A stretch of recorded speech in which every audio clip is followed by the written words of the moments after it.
See, he had passed on. Yeah. It's like, dude, that's the guy who did Hunter. That's amazing. Yeah.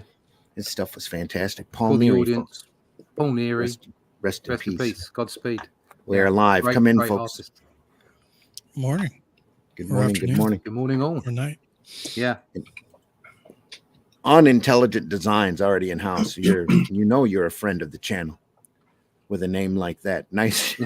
We just got home, so the family and I can watch while we wind down. Excellent. Ooh. Nice to see you here. Nita, of course, is here saying you can help support the Indie Comics Network by sending stars. So if you can send stars on the platform you're watching us on, help support the Indie Comics Network, folks. Send them from stars. We don't, I'm not complaining, but we don't get enough support and enough love from the folks that watch us, and monetarily, that is, now that we're monetized over on wonderful YouTube. So feel free to contribute, folks. We deeply appreciate it. They call that value for value. If you enjoy this program, let us know. So, Unintelligent says, it's me, Liam. Oh, hello, Liam. It's Liam. Liam. Yeah, Liam. All right. Over here, we would pronounce that Liam, like Liam Neeson. Is it Liam Neeson over there? Just Liam? Liam. No, just dead. You just call him Dead Man. You call him Bananas. Bananas. Aye. He has a particular set of skills. I will find you and I will kill you. Yeah. He's gonna find you.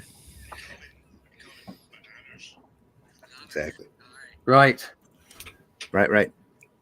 Come on in, folks. It's Comics by Night. It's time to run our opening, and we'll get things underway here as soon as I can free my mouse. Squeak. Yes, I still use a mouse.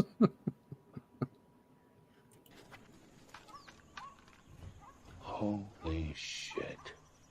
That is the craziest thing I have ever seen. And I'm Dennis Quaid, and Dennis Quaid has seen some shit.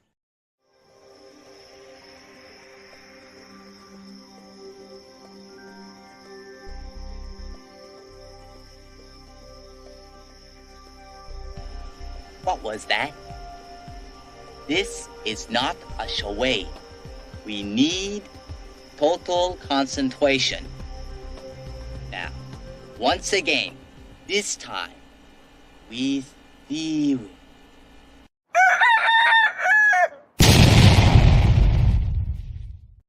Why? Because... Yeah. We all know the end of that. Almost. Come on in, everybody. I'm your host, Randy Zimmerman. You can find my work over at aerocomics.store. Please go over there and take a look. It's not just my work. It's the work of a lot of other great folks, and there's more stuff coming to the store all the time. You can find me also, if you're in the mid-Michigan area, swing by the Great Lakes Comic-Con, or in the lower eastern Michigan area, or in the area in general. Stop by the Great Lakes Comic-Con this weekend. Today from 5 p.m. till 9 p.m. and Saturday from 10 a.m. until 6 p.m. where I will be set up and selling Arrow comics. So you can swing by. I'll have HeroBot Zero with me, and we'll go from there. I hope to see you there. If you mention that you saw this program, if you tell me, find the weird guy in the white beard, that you saw this program, I'll give you a free funny book. I'll give you a free comic worth $5. So swing by. Anyway, also joining me this morning. Say what? Said let's get weird. Let's get weird. Also joining me this morning is Glenn Fleming. Glenn, introduce yourself. Hi, I'm Glenn Fleming. I'm a graphic designer, artist, writer. I've got lots of books on Amazon. I think I've written 12 books now and published them. You can find all those. I'm also an artist, and I draw traditionally, also what it's called, hand drawn and hand colored. I also do the odd logo by hand as well. And I also publish this magazine, which I'll tell you about later. Yeah, Comics Unlimited. Also joining us this morning is Mr. Russ Leach. Russ, introduce yourself. Hello, my name is Russ Leach. I'm a comic book artist from the UK. You can find my work on Amazon as well. Only Death Can Save Us is my own work. You can find my work in the pages of Doctor Who magazine, Batman magazine. So I've done a few bits and pieces, but right now I'm working for the Mighty Arrow Comics. You can find out all about our latest book, Shadow Kingdom, over at my website, russleach.com. And there is an email list there you can sign up to. Please sign up to it, and we'll tell you exactly when the crowdfunder starts. It's more of a pre-order than a crowdfunder. The book is done, and that's my biggest project at the moment. So russleach.com. All right. Also joining us this morning is Hal. Whiskey, introduce yourself. Hey, I'm Whiskey. I'm the lead creative director for Bandit and Ricochet. We do 3D modeling, action figures, miniatures, production level modeling, all that kind of stuff. I've been a artist since I could pick up a brush or a pencil or what have you. I've been doing professional level art for over 15 years. I've been a musician for over 20 years. I've traveled the world. I've done art. I've done more things than I can possibly remember. And you can find me at the bottom left there at Bandit and Ricochet and check out the stuff that I have. Just follow the link at the top of the page. You find a gallery at ArtStation, and it displays my work. It's arted around the world, folks. I've been an artist since my first murder. Yep. YouTube's going to love figuring that out in the algorithm. I've just aren't been they? getting better and better at it every time. There we are. Today, folks, we are looking Oh. at Dodgy camera. dodgy camera.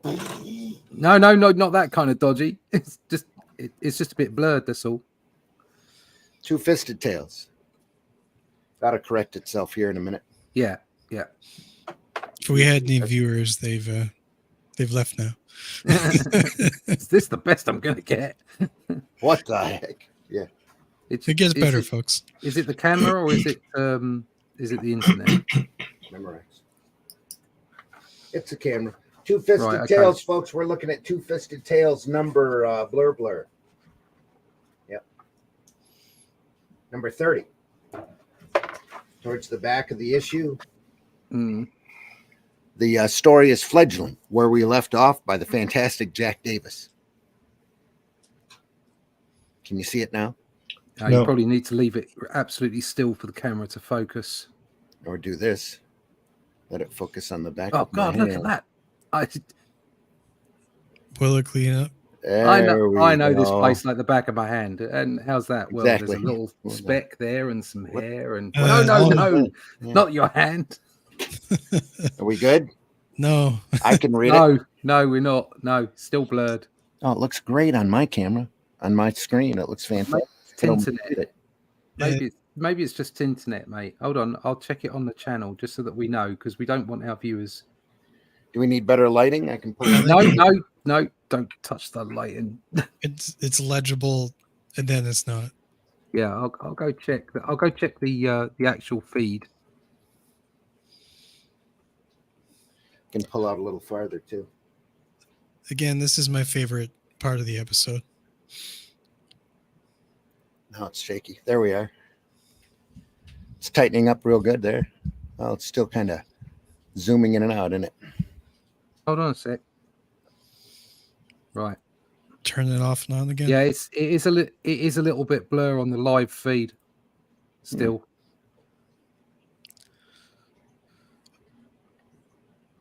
I wonder if it has anything to do with the outages or going up. Yeah, apparently you guys have been suffering from internet outages.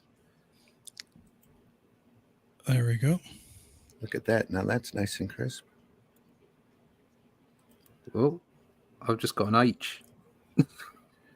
There we are. Now I've got your face. Yep. Look at my face for a second while I clean the. I'm thinking it might actually be the lens.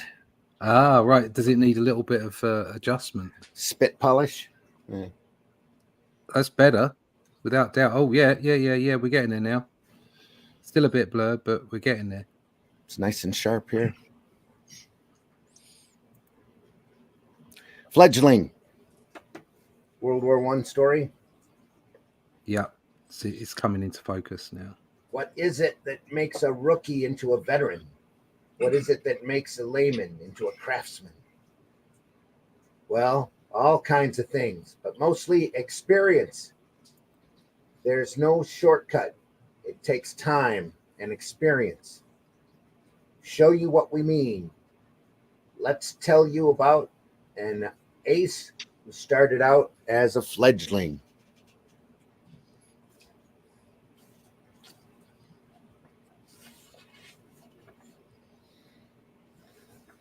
I think we were talking last time we were looking at this stuff. What, like, was that 3 weeks ago, 2 weeks ago? 4 weeks ago. 4 weeks ago. We talked about the perspective of the in the previous page and the panel on the top right of the planes, and how it's just so excellent. But it's also slightly moved over. The center line is where the propeller is, and they're like there probably could be more to the image that they cut off or shortened up. Yeah, it's just a really nice angle, a bit different. So you could have easily just drawn them all side on. Yeah. But he made the point of having a 3-dimensional space there. It was good. I'm really interested to see what the left would be if it is, because it is a little strange to have the propellers. I know there could be just playing with different angles, but I think there's we're not seeing something. Centers right there. They look a little stubby to me, but that's all right. That's where Jack Davis is a master. Yeah. That's where the center should be, but if their propeller on the left is where the visual perspective center is. Yeah.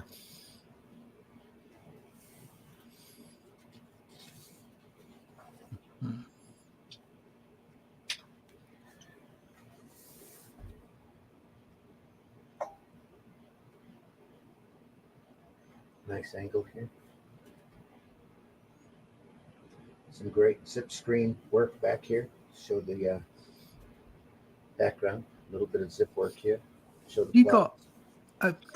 Does your camera have a focus? Have a dial for focus? No, it's an autofocus. On the lens, it's autofocus, right? Yeah. We weren't having this problem before. I don't know. No, it was always sharp before. I don't know. Suddenly springing up now. Ever thought about investing in a new camera, Randy? Every time you bitch about it. Yep.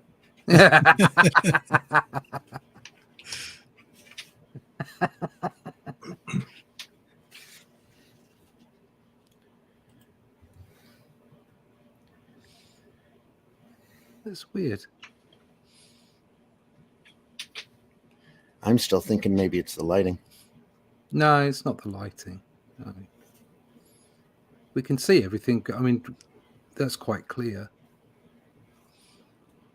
See, when you put your hand up against the camera there, over the top of it, no, not now. Just when you did before, I could see over the top when the page was really super sharp.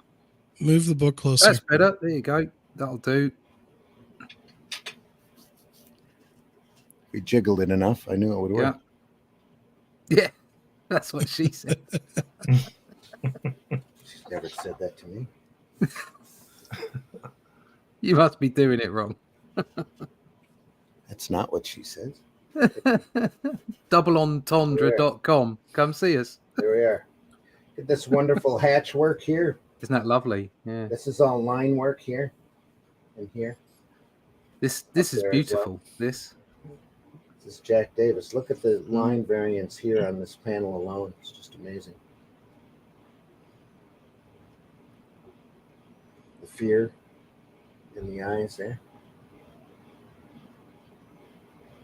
Just fantastic. Considering the stuff that he did later in Mad, this is quite amazing, isn't it? The style, the cartoony style that he does in Mad. Yeah.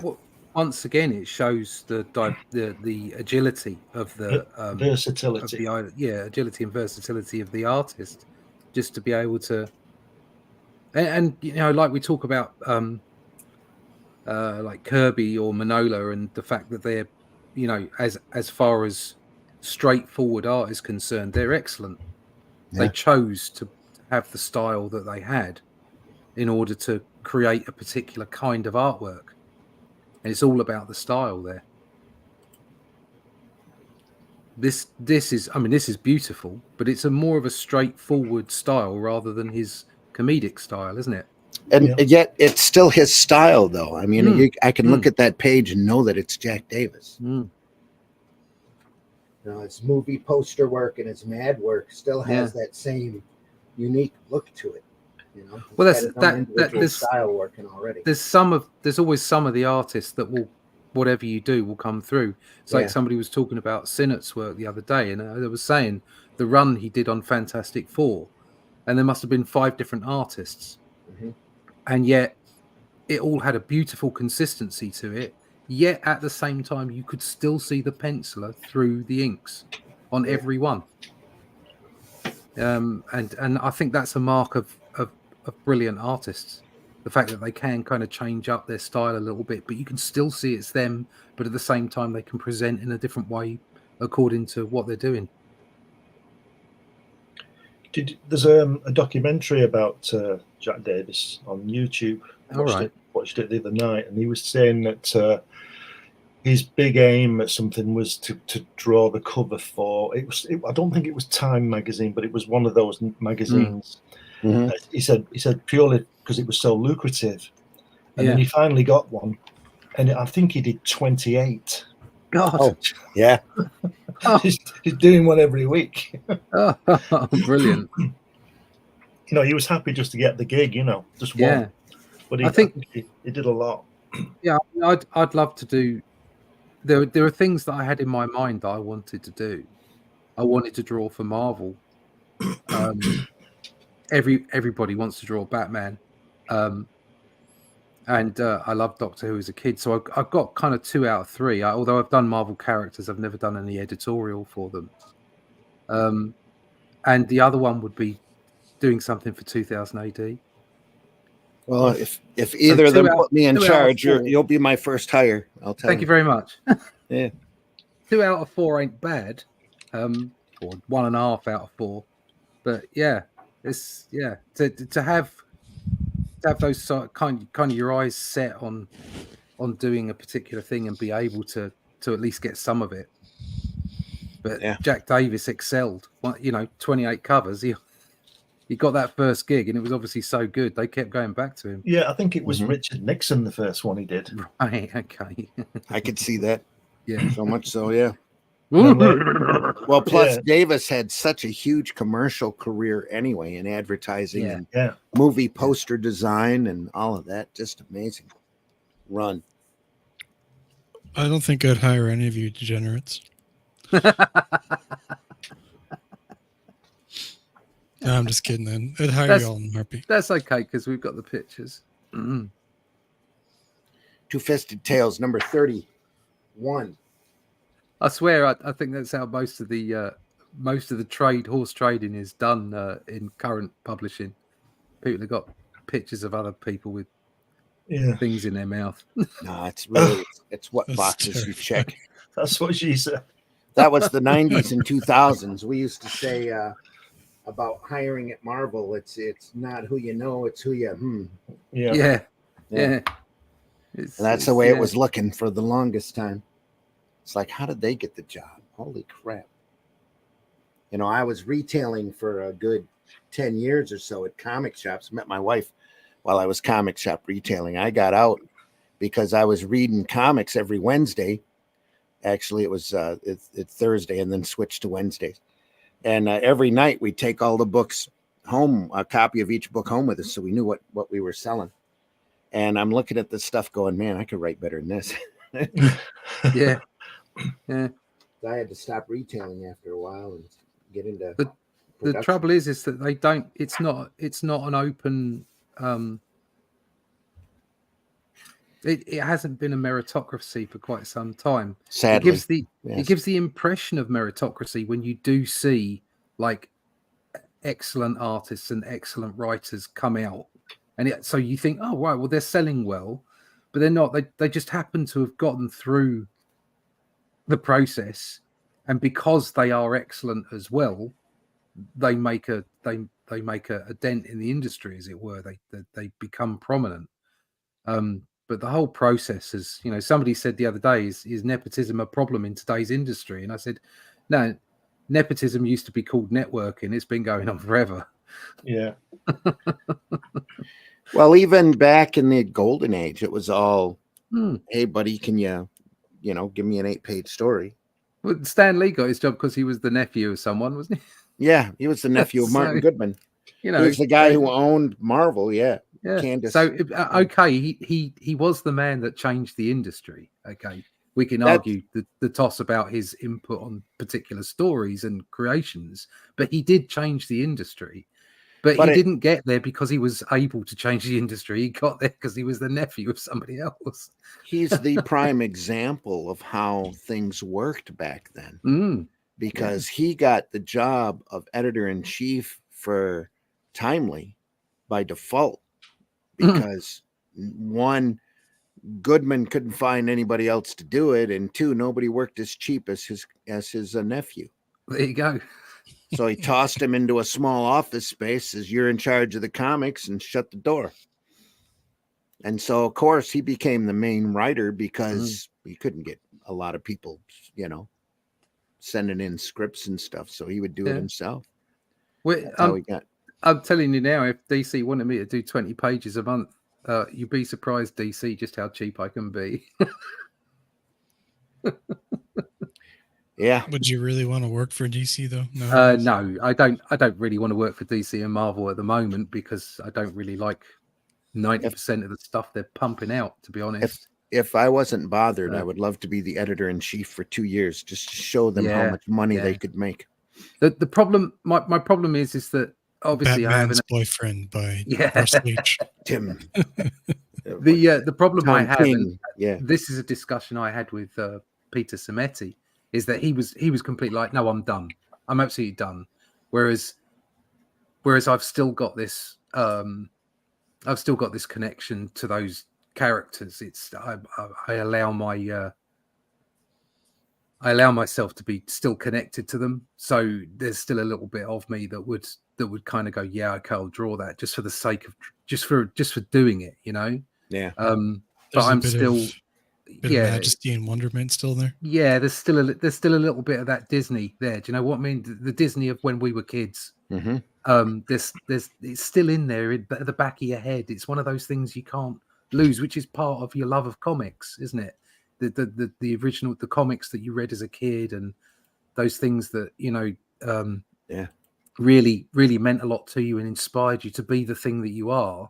Even though Marvel and DC for me have fallen a long way, they still hold those things in the archives that are the things that I loved as a child and inspired me. So it's a tricky relationship. But saying that,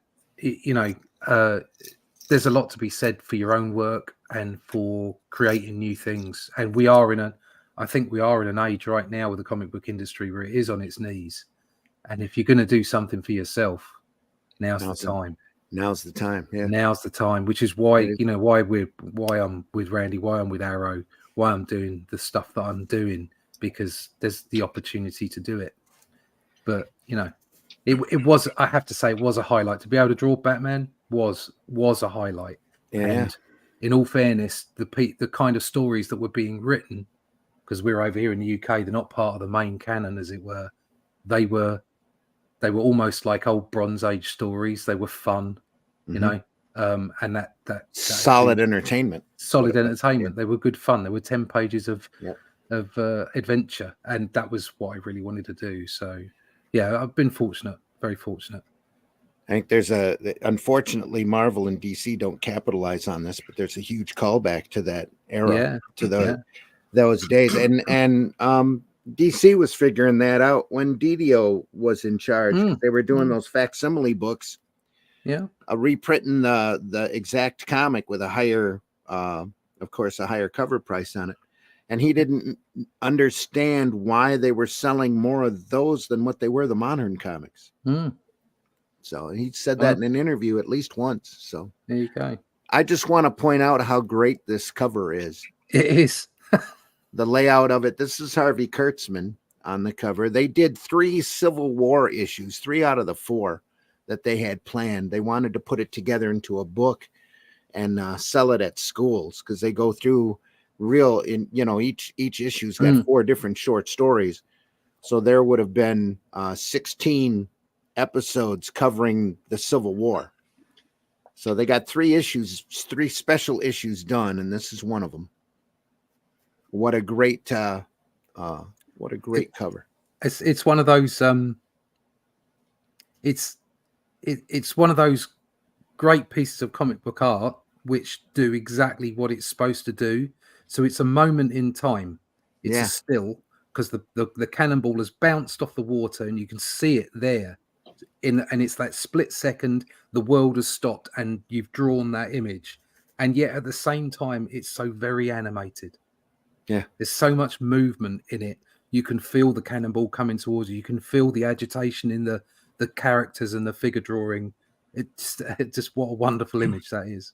Yeah, the great composition about that for me is the way that if you look straight ahead through the midline, you can see the puff of smoke from the cannon on the shore. Yeah. You see the splash, you can see the ball, and then you can see their fear. Yeah, there's a straight line between the shadow underneath. Yeah. There's a straight line between their fear and where the thing came from, all the other way across the other side by the island. Yeah, it's like where it's come from, what they're fearing, and then you see the fear. But I'll tell you what, for me, the best thing about this drawing, I'll tell you, is the pail above the head. And I understand that would be to cool the cannon down if they got a shot off. Yeah.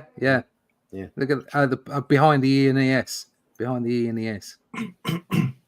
No, behind the E and the S of tails. Oh, there's a pail up there. Yeah, it's full of water that you drop it on the cannon. Yeah, right. There's so much detail. Yeah, thought gone into that. It's great. A little bit of research. Yeah.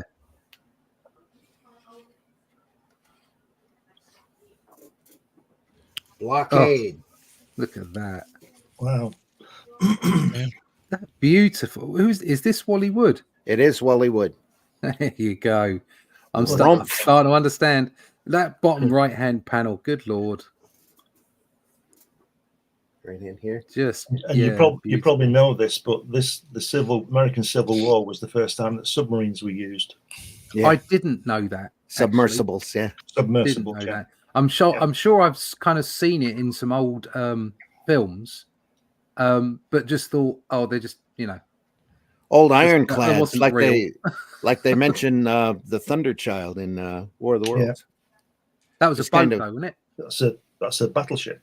Yeah, that's a battleship. Yeah, but it was ironclad.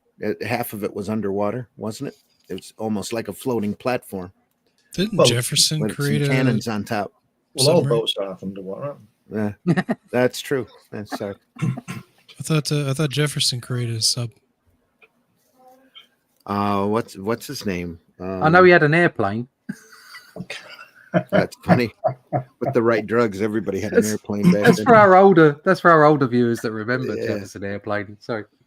I don't know if they ever used it in the Revolutionary War, but allegedly they had a Jefferson designed sub during that time. Yeah, well, that's something I didn't know. Amazing what you learn. I don't know if Jefferson was around during the Civil War. It was 1860. That was Revolutionary War. Oh yeah, Revolutionary War. Yeah. I don't know if that was ever used. I think it was just a design. I'm not sure if it was. I might be mistaken. I don't know. It could just be something I read in fiction. I have to double check it. Do you reckon? See that center panel on that left-hand page? Is he drawing Frank Frazetta there? Maybe. Is he back? Yeah. Well, have you noticed though the lettering of the sound effects is all wood? Yeah. You've seen that style before, so it sort of confirmed what we said. Confirmed what we said the other week. That could be Wally too at this point. Yeah. So put himself in it. Yeah. It's a lot of ink on these pages. It's beautiful. A lot of ink, a little bit of Zipatone, some dual shade work at work here. Yeah, painted in. Beautiful cross hatching line work. Just a combination of stuff. More zip work here. That's dual shade down in here. Just enough to paint it in for the broom. Just a combination of techniques. Literally a master class in storytelling too. So What do you do in that situation when you're facing the ironclad? You're on the boat there. You know you're gonna get like you just abandon ship at that point, or Yeah. Would- Hope you can swim. but like would you be able to swim though? I mean, like, is the water too cold, or you get sucked under, or something? I don't think the water would be too cold to survive on. It's up next to the coast, and all Yeah, depends it should upon be the all time right. of year. Just try your best to get all the way back to the coast, I suppose. I think it was more of a battle of who shot first. When you're at this point, There's only so much tactical stuff you can do. yeah. I think you'd freeze with fear and then die. Yeah. I can see the logic. Some great negative space and shadow work at work here. Beautiful inking. It's all brush work. Looks like a little bit of pen work for the cross hatching.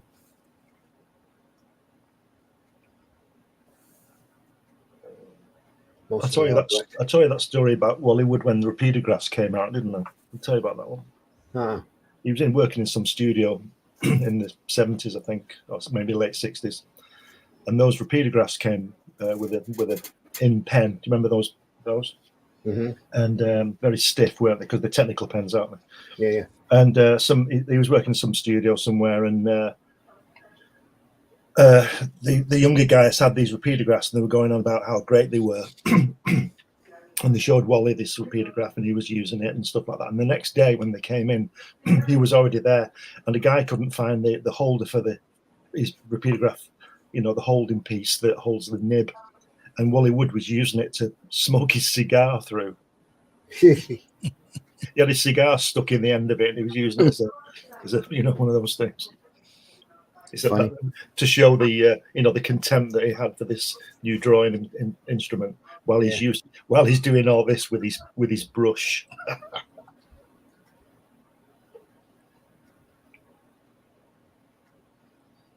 Very crowded, these panels, aren't they?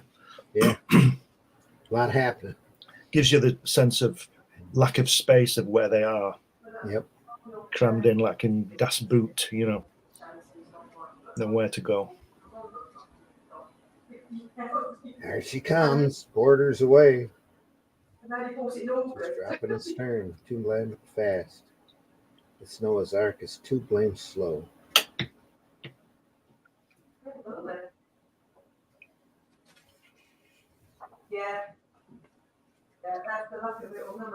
We've got somebody in the background.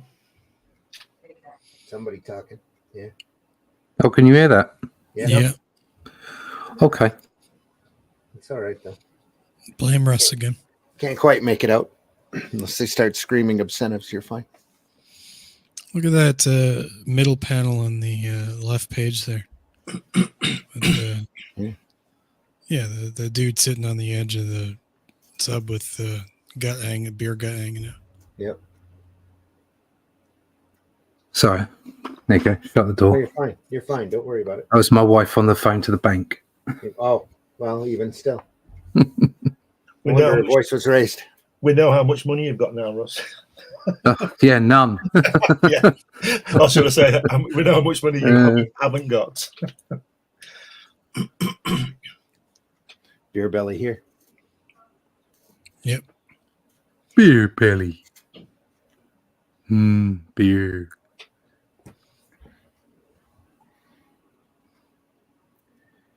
Phil's in the house. Phil Leon. Hello, Phil. Thanks for joining us. Hello, HR in the house. HR says wood. Yep. Is that still wood on the right-hand page? No. Over here. Look at the characterization of the face on the sergeant. Yeah. Just John Severin, inked by the great Bill Elder. Really known for his mad work. It's like Yeah. See a little Abraham cartoon- Lincoln, doesn't it? Yeah, little cartooniness work in there. I wish we could see the background of the first panel a little better. You don't have to move it. Oh, look, that's so sharp now. Perhaps you should get the. No, don't move the camera. Is that what we need? We need the camera dropped in a little harder. Maybe a little. I wonder if we went flat because I'm on a slight incline here. Maybe if you go a little bit further out. I don't know. And that's it. Don't go too far. Should put the book in, take the book out, put the book in again. And shake turn it all the about. book in. Do the hokey pokey. Is that any better? I have no idea. No, It looks shakier here. It looks blurrier. No, it's not as good. No. Right. Getting a bit closer again then. On that bottom right panel, looks like his head's on the end of his arm, doesn't it? Oh yeah. Yeah, a little bit. Yeah. Up a little bit.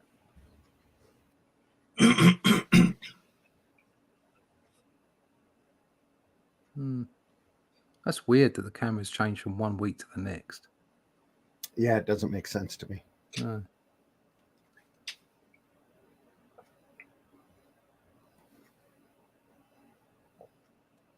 So I usually don't move the camera, No. especially between shows. It's got to be the feed. It looks sharp here. Right. Yes, it's got to be the feed. You're right.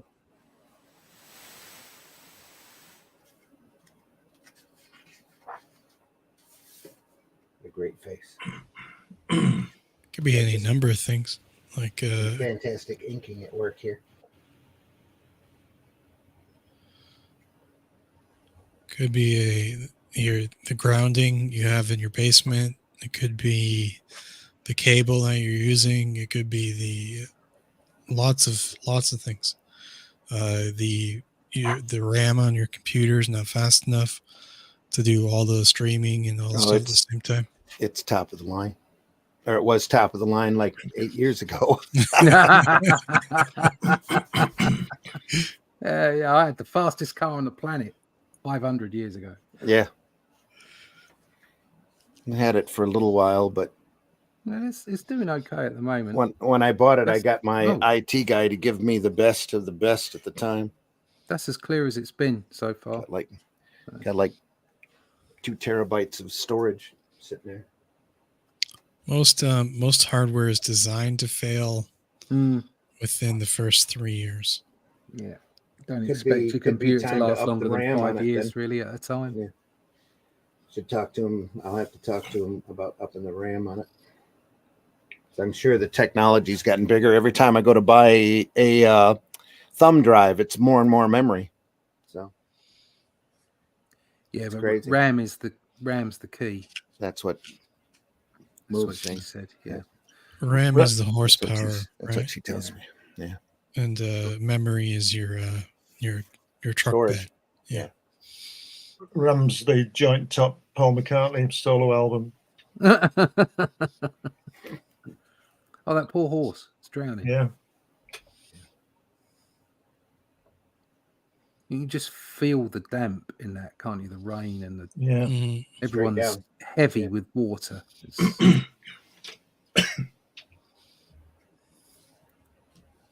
Will Eisner does good rain, doesn't he? He's great at showing the weight on a person of the water. Yeah. Yeah. It's like here. Yeah. That's what Steve Ditko said about that. He said, you can draw when you can draw a man in a suit who just got out of the canal. Yeah.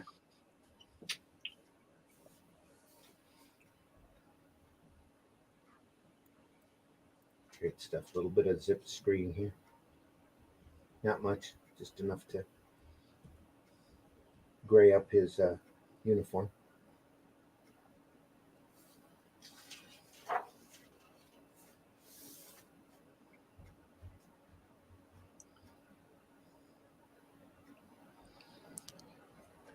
Rebels don't scare us.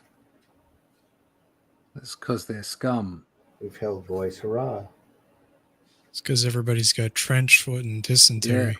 Yeah. Rebel scum.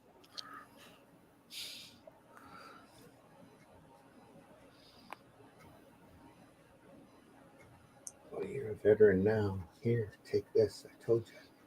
The Rebs would never shoot me. Never shoot. He's dead. What's happening? Those middle panels on the. What happens? It's a bit blurred. What happens? Did you get shot? No, I think he just wanders off and And just falls died. over dead. Yeah. Okay. I think this would be one of the worst periods of time to be a soldier Yeah. Yeah. during the age of pike and shot, or like, because like you're first off, you're not necessarily going to die right away. Like if it was, medieval swords and whatever, right? You would, if you get killed, you're generally gonna die fairly quickly. Yeah. But a small, iron or whatever pewter or whatever the heck it's made out of, sticking in your gut could take days. Yeah. Lead ball. You're Yeah. more likely to die of sepsis than Yeah. from the bullet, aren't you? Yeah. Yeah. Sepsis or gangrene. Yeah. Yeah. Whereas if you're out getting your arm chopped off in the middle of a massive fight, you're going to bleed out pretty quick. And field medicine was at the, it was still developing. They made so many improvements throughout the war. I think it depends where you are, because in the Second World War in the Far East, when they were fighting the Japanese were only 15% of Allied soldiers died because of a Japanese bullet. The rest died of dysentery and disease and. Well, that's it. I mean, the trouble is we're making war too clean. Yeah. And people, it becomes almost like a video game, doesn't it? And it's pretty much what it is with drones. Yeah. They had, I think they had dysentery up until, or even during the Korean War, right? Yeah. Yeah, probably. Yeah. But that was because of the weather that they were. Well, yeah. I mean, Vietnam would have been hideous. Yeah. Because of the weather and the environment. Yeah. Well, they had a lot more drugs at that point, too, by Vietnam, compared to the Korean War. They had made some huge improvements in medicine. What, in LSD and all that stuff they were taking? That too. Taking it. Making those joints out of a M16 rifle. Tripping balls, man. Tripping balls. Take some of that jungle weed and roll it up. Yeah. Hey, Butternut, swing your hat and hurrah for the Union. Donaldson. Another great Jack Davis story here. If you look at that first panel, the lady on the left, look at those feet. They're real Jack Davis feet. Yeah. You can see it coming, can't you? Kind of extended. And that dog as well. Look at his ear. Yeah. That great.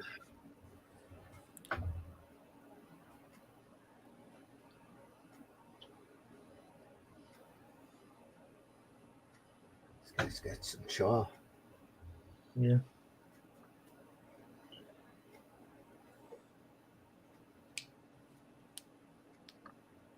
Why, this plug of chaw and tobacco mighty scarce, you know. Here, have a chaw.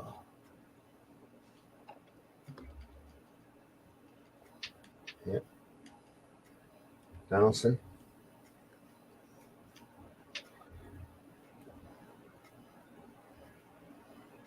That's it. Swing your hat, Rebel. That's it. Swing your hat. The mutton chops in that guy. Wolverine right there.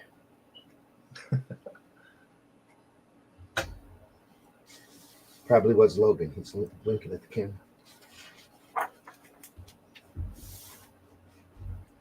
Wow.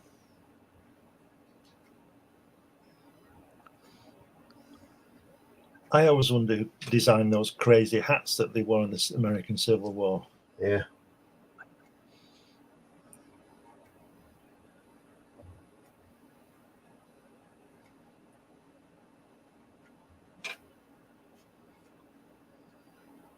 bouncing really- bomb there in the center. Ironclads. That's what they call them. Yeah. Doesn't seem very functional. The hat? No.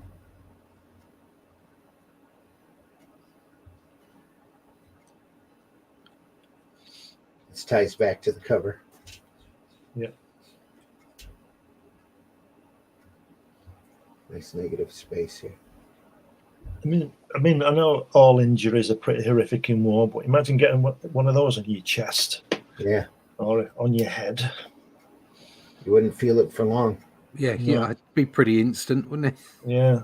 You see it coming, though, wouldn't you? I don't think you'd see a bomb from an Allied bomber coming, but you'd see that Nah. coming. If you're on the battlefield, they would roll across the field. You'd Yeah, take Take people's it. legs out. Yeah. Yeah. and then Yeah. you'd take a. Hopefully, you would die. It's the one thing I remember about the warfare scenes in Master and Commander, that how much wood that just up and splintered all over the place. Yeah, you get like a hedgehog, wouldn't they? Some of the guys with all Like the a wrecking ball. Yeah, literally. I was just thinking about you were saying about which war would be worse. So I was just thinking that about the Roman times when they had those swords on the wheels of the chariots and just chopping people's legs off. Imagine that. Yeah. After that battle, there'd be 300 people with no legs. Or those pilum things that they talked about, or like those bendy spears. What they do is they'd stick in the shield and then they'd weigh it down so the shield would be useless, and then they'd bend so you couldn't throw them back at the enemy, and then you get speared to death or hit with another round of those things. You One of those in your gut, and then you're just Yeah. I mean, those Roman guys must have been, if they weren't losing limbs, they must have been bruised to hell, mustn't they? Yeah. You know, under that leather things on their arms and all that stuff they used to wear, parrying stuff, and there'd be a mess. And there's the Jack Davies foot at the bottom there, underneath of the foot. Yard, head's torn clean off. I warned him to stand off the gun ports. It's too much, too much. Luckily, it's off camera. It's a couple of snicks, though. Snick, clack.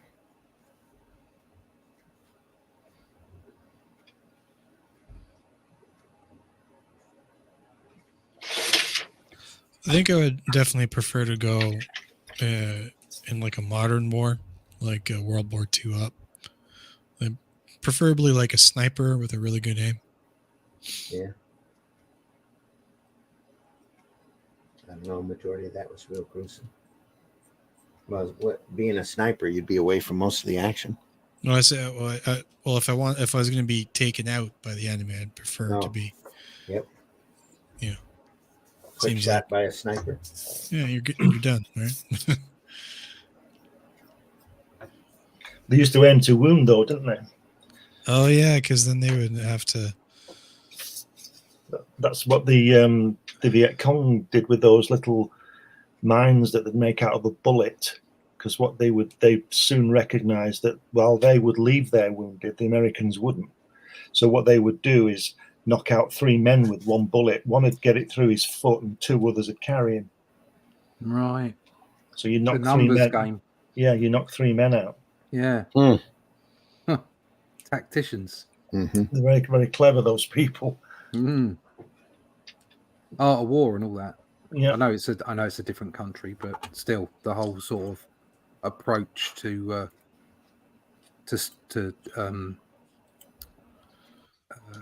The Viet Cong had some really interesting survival tactics too. Like they would smear sap on a leaf, like a giant leaf thing, right?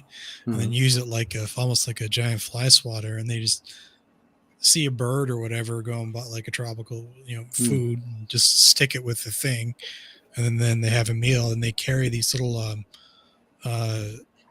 coal in the in a like a can essentially with a wire on it, and they'd be walking down the trail or on or wherever they're going, swinging it back and forth to generate like heat from it when they cook the food that they're carrying.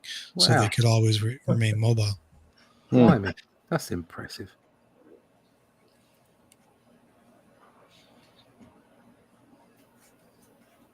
So much gorgeous movement in this. Yeah, Yeah. beautiful, isn't it?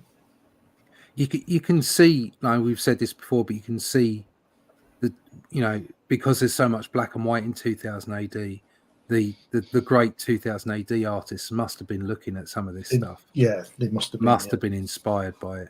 Yeah. Mm-hmm. The detail, isn't it? Mm.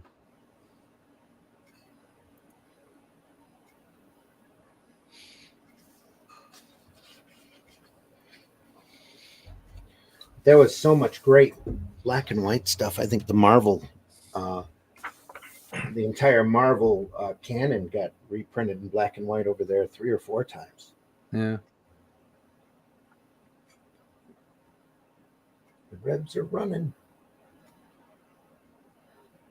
Look at that left-hand page, the bottom panel. Look at those feet and legs in that trench. Yeah.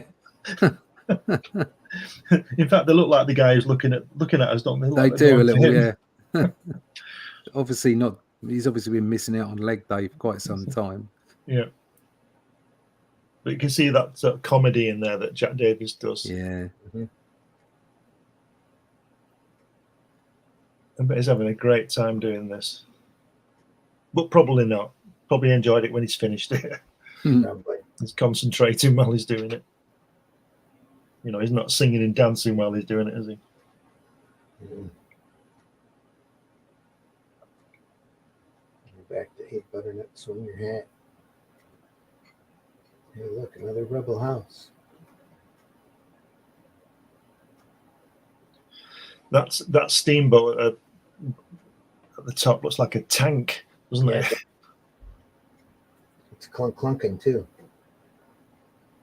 Ka-chunk, ka-chunk, ka-chunk on the back paddle wheel.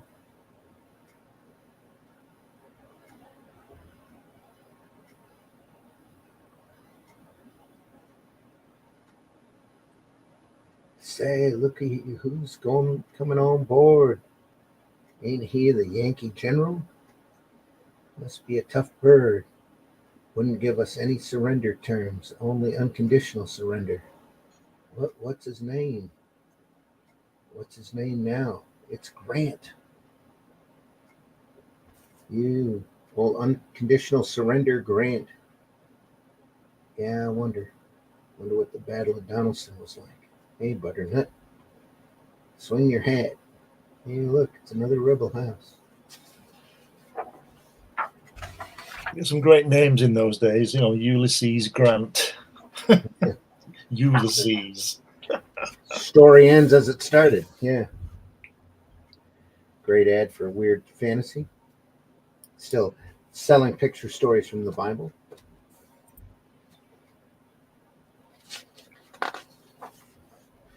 Back to Grant. Classic story here.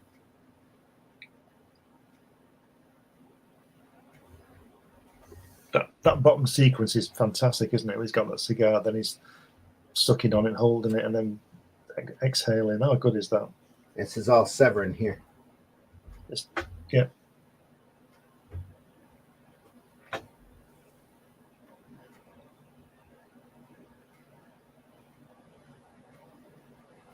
Just sitting there looking at in the middle of the battle. Has he just shut his hat off? Yeah. And he's unfazed by it. Whee. Yep. Old Sam Grant is sitting on his horse and a rebel bullet zipping through his coat. Right there. He must be related to that Spears fellow in Band of Brothers. Yeah. Old Sam Grant puffing on a cigar and a rebel bullet tearing off his shoulder strap. This is old Sam Grant. Just think if he'd have had a pipe, he would have looked intelligent. Yeah. Sitting in a thinking, quiet as a sphinx, calm as a mountain lake.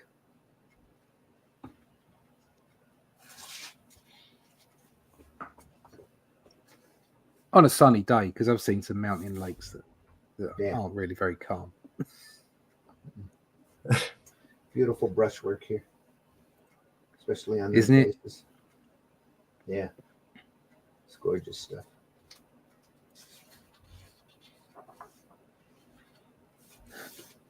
pure Severin here.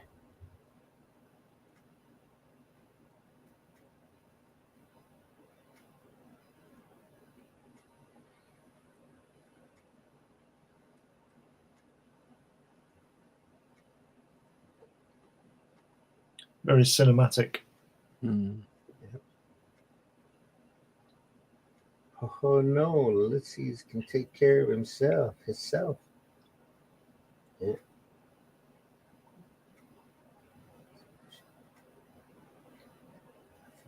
Class would never be dismissed.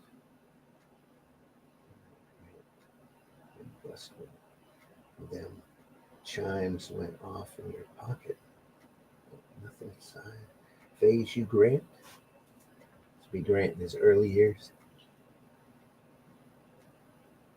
It's really clever the way they use the sound effects as well. The one in black, going bong, bong, bong, Yeah. like it's in the background type of thing. Yep. Really clever.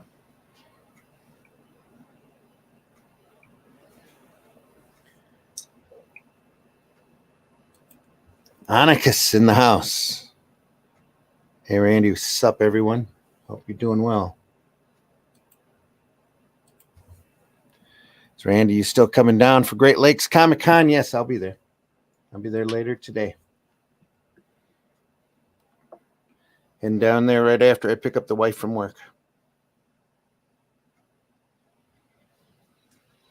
Is she going with you, Randy? Oh, no. No, I took her to one con. We traveled out to, no, she went with me on a couple of them because we went out to Washington, D.C. one time on selling comics and did a New York show one time. She got bored out of her mind and said she would never do another one. So, there you go. Sat behind the table all day, pretty much twiddling her thumbs. So she had better things to do.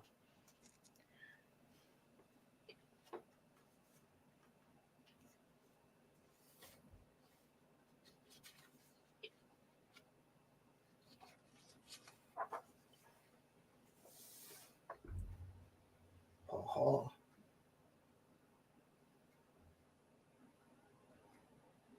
Text great. That's some great faces there.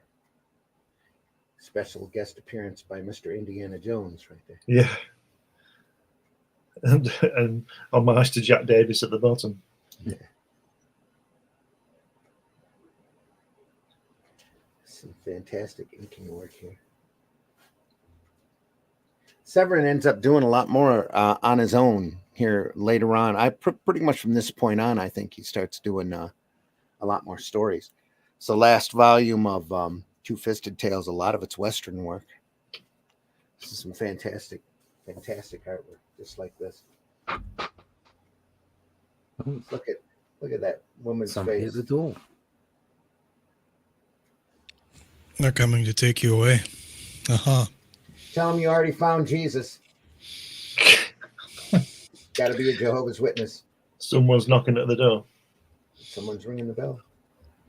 Well, you should open the door and then just be like, let's go find him, but make sure you're naked first. There you are. Nothing like preaching the gospel and having somebody open the door naked except for painted runes all over his body. Nothing like it.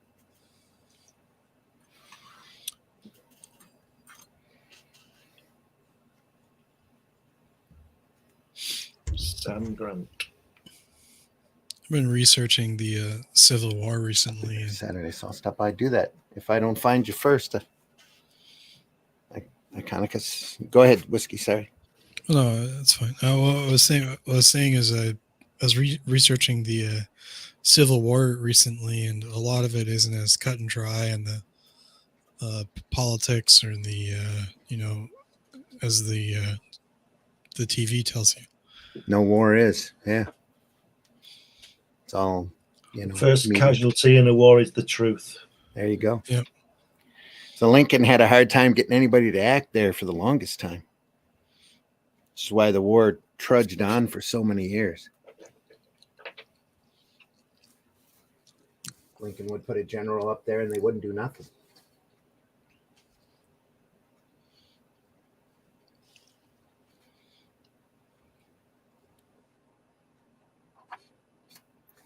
thin line work back here. Was Custer on the Union side? I believe he was, yes. Custard.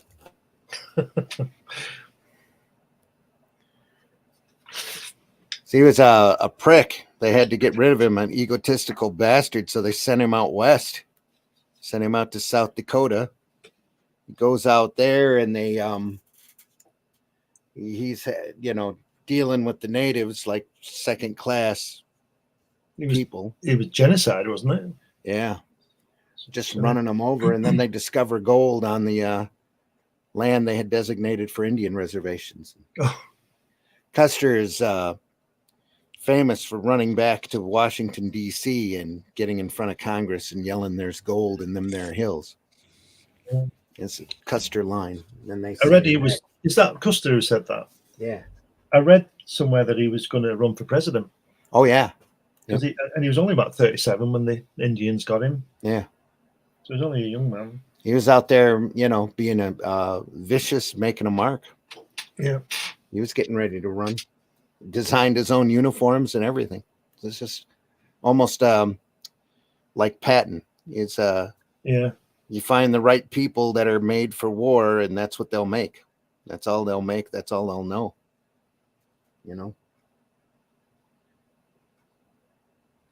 Yeah, you hate to see it, but when you need them, you need them. Yep. Yeah, and you get that right person, right time. Unfortunately for Custer, his timing was off. Probably fortunately for the country or the world, its timing was off.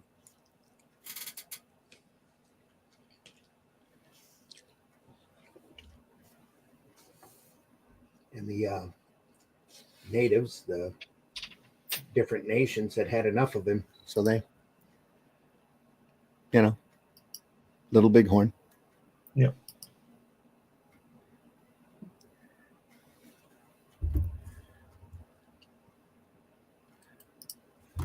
Because it says had some church people knock on my door, and I answered with a skull face paint and red contacts in. There you go. Yep. In my misspent youth, I used to do a little house-to-house preaching. My brothers had a classic story of going to this one woman's house who was sunbathing in her backyard, and she happily turned around for them. Red-faced and ran.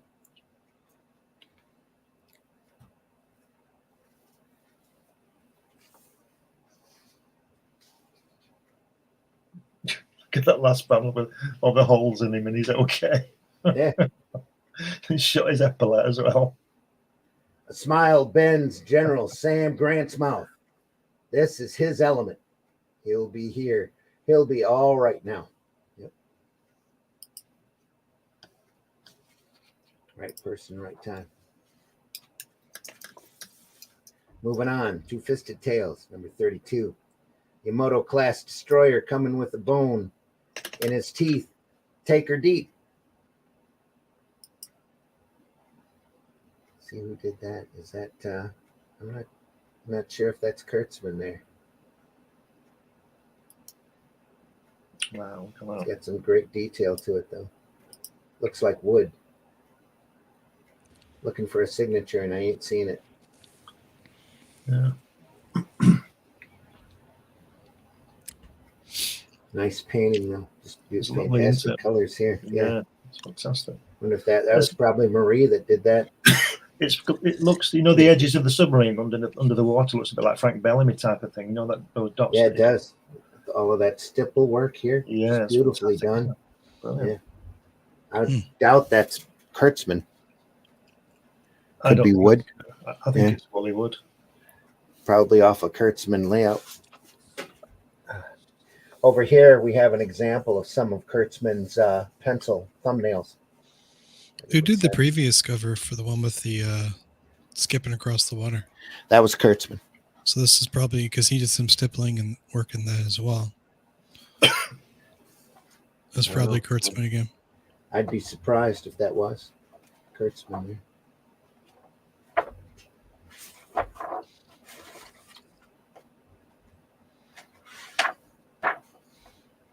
Yeah, maybe. There's some stipple work here. Yeah, and on the, I don't remember what the Cherry round ball. thing above their heads. And, yeah. Yeah. Hey, the sponge. Yeah. Yeah, maybe it is Kurtzman. Early on we were looking at some pretty serious stuff that he had done, not quite his the cartoony style that he was known for. Could be that same thing. Ooh, look at that aircraft carrier there. Yeah, Wow. fantastic. Jack Davis again. Those early aircraft carriers are amazing, weren't they? Because they were ships built with that ramp on, and they put the ramp on, didn't they, for the war? And it was later when, or halfway through the war, when real, designated aircraft carriers came in. They just used ships and built that deck. Yeah, Incredible. it's a great Wally Wood here on the left with the mad ad. Yeah. All sorts of stuff going on. Look at that girl on the right. That's a real Wally Wood girl, isn't it? It is Yeah. right there. Yep. Here's the guy sticking his tongue out at you. Yeah. Down in the corner. Just great stuff. A lot of everything in this. It's like that Disney drawing he did, isn't it? You can look at It it is. for hours, and think, hang on a minute, what's going on there? What the heck's Pluto doing? Oh my goodness. Yeah. Some use of solids here in the water. Beautiful, isn't it? Again, yeah. Little thin lines here for that Japanese flag. Great stuff. Love the steam. The depth charges on that boat. Yeah.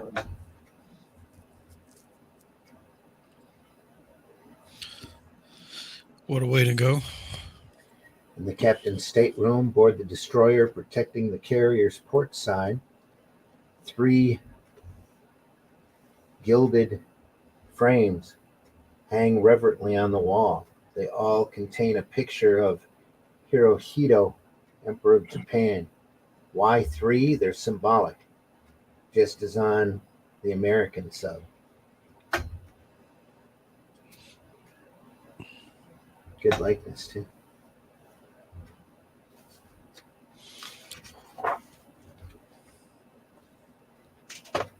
Look at that. Look at that fantastic hand there, top left.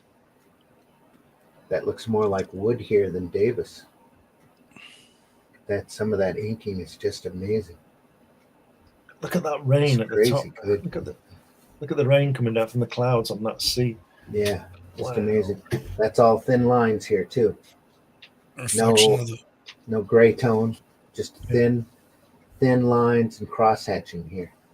Wow. It's beautifully done. texturing lines. and the water there Yeah, in the darker areas. thicker brushwork here, just brush dabs. For You'd the water. almost say you were looking out across the ocean here. Yeah. This is all line work down here as well. It looks like a Zipatone screen perhaps, but it's all cross hatching. Just beautifully done. This here really looks like Wood to me. Yeah. The middle tier here. Yeah, the But backgrounds.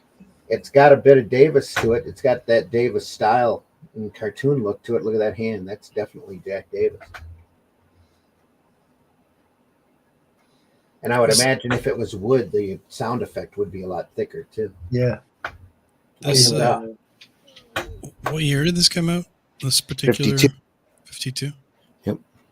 So they would have had possibly access to check out some of the the museum pieces or retired vessels or. Oh yeah, there'd be extensive photo reference too. Yeah. At this point after the war.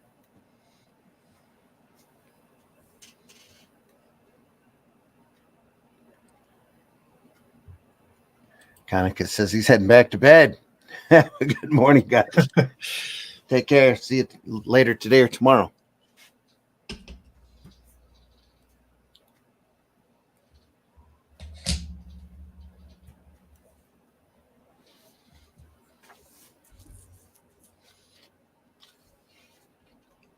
Again, just amazing cross-hatching work here. It's beautiful. There again, on the middle strip on the left, the middle section on the left, there's that foot again. climbing the ladder. He's climbing up there. Yeah, see the Yeah, foot. right there. That extended foot. Yeah. I'm sure Bottom he of the does. shoe. I'm sure he does that. That's his signature. Yeah. Here we go. Look at this. Look at that. Wow, that's zip tone screen here. That's moving. That sub, isn't it? That This is torpedo all- coming out. Wow. This is all beautiful brushwork back here. Just feathering.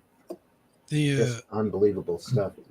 Pen work probably here for the smoke, for the steam bubbles. The foot's somewhat of like a powerful message as an artist too, because like how many other artists screw up feet all the time? All the time. Yep. And he's just like, here's a foot.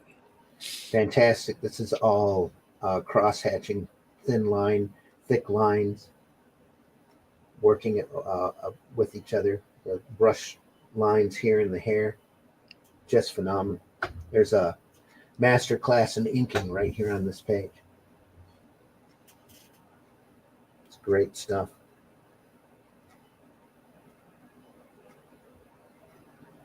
Almost looks photographic there. Looking at this stuff here compared to a lot of the modern stuff, just annoys me that as a whole comics didn't stick closer to this. That's why I love showing this stuff off. Yeah.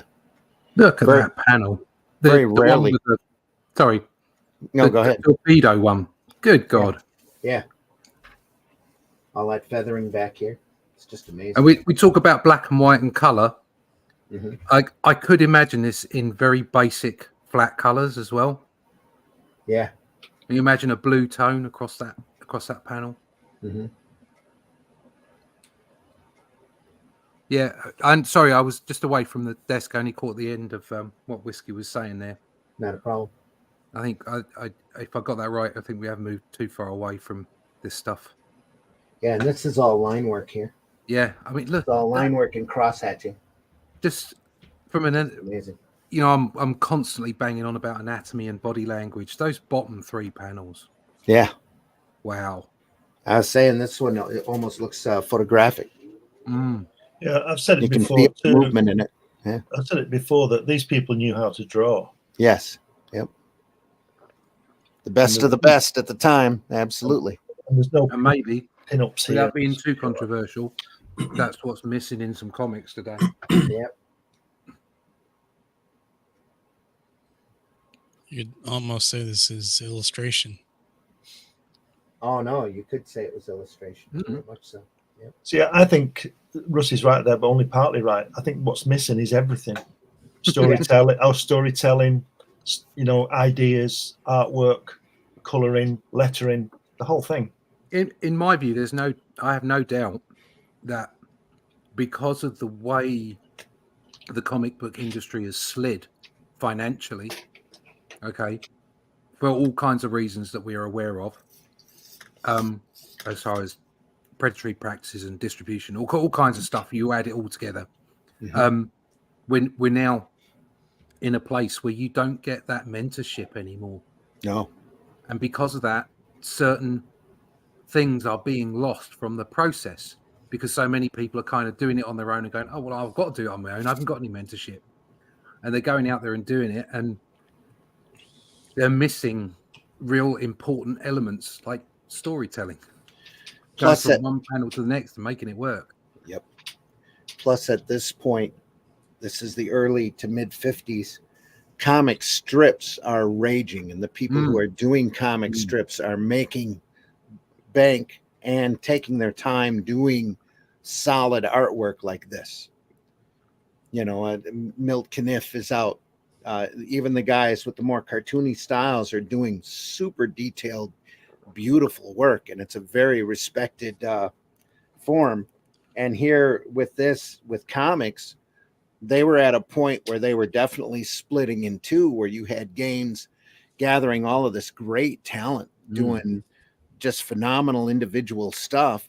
And yet on the other hand, the big comics that were selling was Fawcett with C.C. Beck and Captain Marvel, which is exactly the opposite, a very open, very cartoony, fanciful style with dot eyes. And You know, that you were seeing the industry growing up and growing in two different directions that was literally stifled by the Comic Code Authority and the and don't forget lack of appreciation for comic strips, for and especially the adventure strip. And don't forget, at the same time, you got TV coming and taking it away as well. That's true right. too. Yeah. Yep. I mean, I think with comics, the great thing about them is that whether it's an open, cartoony style or whether it's a beautifully rendered style like this, the one thing that both have in common is storytelling. Yeah. So they live both kinds of approaches to the stories live off the telling of the story. Mm-hmm. And so that's why they exist in the same space with equal respect, in my view. It's just a different approach, like you say, and the problem is we've lost it because, or we're losing a lot of it. Some of us are trying really hard to keep it alive, Right. and I'm not measuring myself up to these greats. I'm just saying we're trying really hard to keep it alive. And some of the reason for that is the ease of which the entry level, and I'm not talking about the entry level of everybody can get onto the internet and make a comic. I think that's great from a perspective of competition. Okay, the problem is that everyone can kind of just get the cheapest, quickest route to that comic as well, which means that they're not necessarily putting the effort in that these pages show quite clearly. Whether it's AI, AIR, or whatever it might be. Just before you turn over, the skill of drawing, the skill of they can draw, telling the story is slipping away. Yeah. Look at the left-hand page center section, the left hand. That guy there on the radio who's not saying anything, is obviously the guy at the bottom right, still doing his job. Yeah. Do you understand what I mean? Yeah, it's the same person. Yeah. And he's a background person. You know, this is fantastic. I think on that note about artists and time and stuff, I think a lot of artists nowadays aren't really spending time doing stuff because the internet has opened up a lot of people to commission work for pinups and whatever else, and you can charge like $200 like a headshot with some computerized colors on it, and nobody's spending time on they just want to get it over and done. And there's few and far between for sequential artists that people are sought after, so they can just okay, I'm just going to do this and I only want to draw 2 characters. Nobody wants to draw stuff like this. Sorry, can we remove Monkey Island? Removing now. Good, thank you. Yep. Don't need that kind of shit. Sorry. So I'm just saying that some artists nowadays they don't want to spend the time to do this stuff, or have the option to spend the time to do this stuff. They need to get on to the next thing to feed their family. Sad Monkey Island. You have to get up this early in the morning to do crap like that. So yeah, what an arsehole. please make better use of your time. Ready? Yeah. You think these pages are great? Holy crap. Oh, Bam. look at that. This negative space working here. It's all cross-hatching there. And there's that radio operator again. He's got quite a starring part. He's not saying anything. You can feel the panic in there. That's great. Literally American version of Das Boot here. Yes. Yeah. Oh, look at that. I like the way they've broken the bottom panel into 4, into 3, isn't it? Mm-hmm. The left hand, you see what I mean? It's the same. They've just drawn the lines through it at the bottom section. It's just one panel. On the other side. Far page. That's one panel, isn't it? But broken into 3. Yep. Look at there's that guy. Yeah. There's that guy again look at him on his headphones. Look, isn't that fantastic? Yeah. On the top of the pit. Look at the guy leaning on the periscope. The captain there. How good is that? Yep. And the guy looking at him, looking round. It's the radio. Yeah, it's the radio operator, isn't it? Wow. That whole sequence here is amazing. Dum, dum, dum, dum, dum. That's a real Jack Davies face, that captain leaning on that periscope, isn't it? And those hands. It is. Yep. It is great hands. Look at that. They're gone. Could have been worse. Only lasted 36 minutes this time. That Can you explosion we heard. imagine being down there on a submarine when all the depth charges are going off? That's got to be insane. You go crazy. You'd be thinking about all the times you dunked your head underwater a little too long as a younger person. Look at that center panel where the captain's leaning on the periscope. Look at that. Look at that lovely, that beautiful line on his hand, top of his hand. That lovely thick black line. Look at that.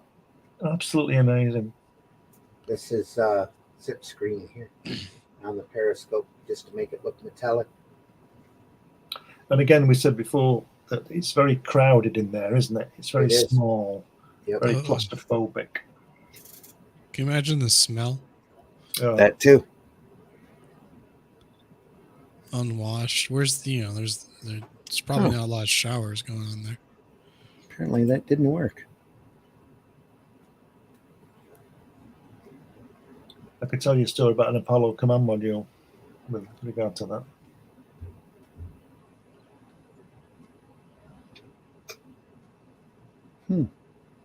Somewhere you said they had to air it out. Yeah. He went, Charlie Duke, Apollo 16, he'd been spent 2 weeks on his way to the moon and on the moon and back, and then they landed, splashed down, and they get in the dinghies and the carrier picked the command module up, and it was on the deck with the door open, and they went downstairs for debrief for about 2 or 3 hours. And Charlie went back to the command module to get some stuff out of it, and it nearly knocked him over, he said, the stinking. He'd been on the deck for 3 hours with an open door.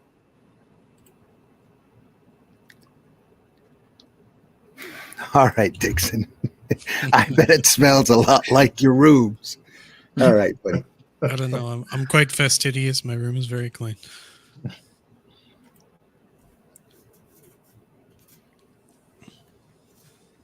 Got some jokers in the chat this morning. Please be more productive with your time.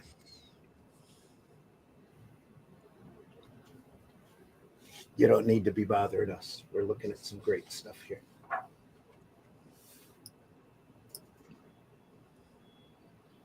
Look at that drawing at the end there, that Japanese guy. Look at that. Yeah. Fantastic. Another portrait of Hirohito. Must be Wow. every time they have a successful mission. So did they sink the submarine then? Have I missed something there? No, they didn't. I don't know if they're celebrating their survival or what. There's enough time to salvage the one last memento. Oh, yeah, they might have taken it off of another boat that the sub sank. Yeah. There's enough time to salvage one last remembrance, one last beloved symbol from the bridge of their sinking ship. Somewhere in the Pacific, a stout-hearted American sub speeds towards Pearl Harbor on the full propulsion of her 4 homesick diesels, there to be refitted and replenished with torpedoes. Back in the Japanese captain's stateroom hang 4 pictures, 4 obituaries of the Imperial Navy of Japan. That's what that was. Look at that. Next page.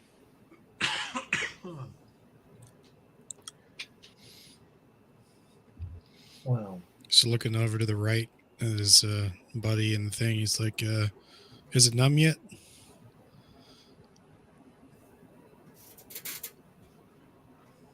Yeah. Can you imagine how cold and the ground would be? Again, Dixon, we sincerely hope you get an education one of these days. Looking at quality stuff. Best here. I have the screen set to full screen, so I'm not reading any of the comments. Only ones that pop up. Is it bad? Bad enough for me to ban him. Okay. Not worth repeating. Well, you are the weakest link, or the weakest link, sir. Goodbye. A little joking is always welcome, but when you start getting vicious and vile, there you get banned. Please make better use of your time. Chat's always open for intelligent comments.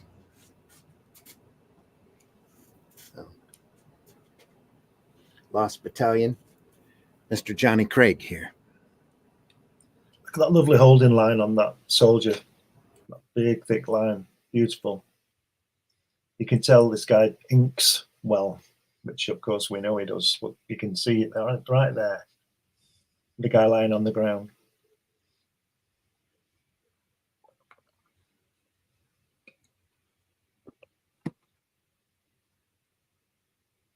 Is that a can just above the soldier's head?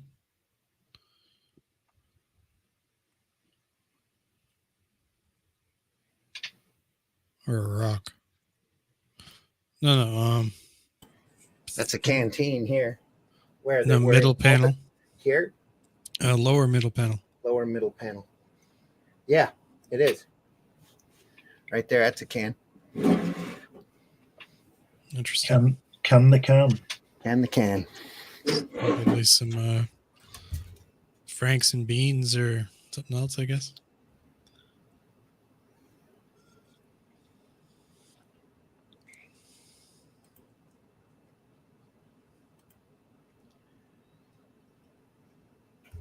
Yep.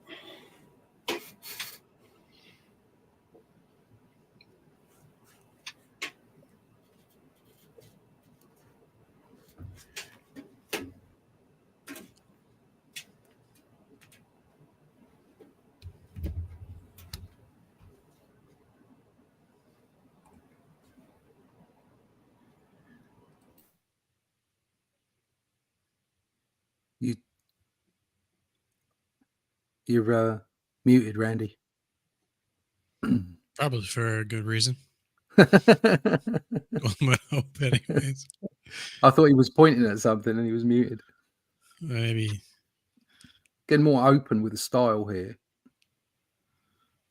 Talk amongst yourselves. Hurry up. Because everyone was silent for a second. Observing. That's right. Talk amongst yourselves. No, it's Johnny Craig. Different artist. Mm-hmm. I think this is the first Two-Fisted Tales story that Craig did. I like the way drawn the trees when they've been hit by shells. Yeah.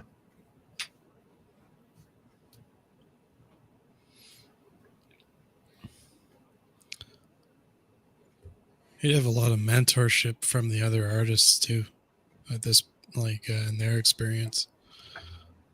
Yeah. For his first appearance, that'd be a lot of pressure. But Craig's done a lot of other stuff at this point. This is he's been working for EC for years at this point. No, okay. It's mostly doing shock suspense stories and other work like that. There's one common thread through all this stuff. It's that war is hell, isn't it? It's not like Hollywood glamour type of thing. People get killed in these things, and it's not nice to be there, you know. Yeah. Very gritty and. Well, even this is, window dressing on all of that. Like they do their best to, display the brutality of it and the muck and mud and dirt and smell and grit and whatever else. But even this doesn't even quite cover the horrors of war. No. I mean, it does a really good job, but there's probably stuff that couldn't show, or a lot that couldn't show.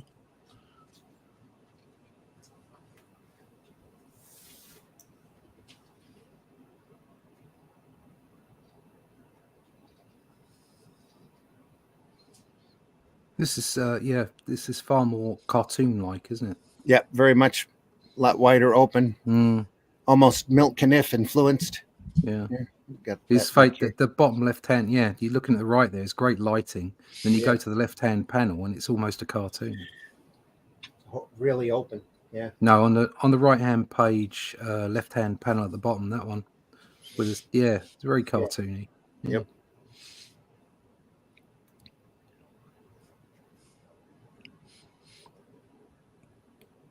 Nothing wrong with a bit of cartoon. It just great explosions. The light. It catches the actual moment of like, the explosion going off, and very nice.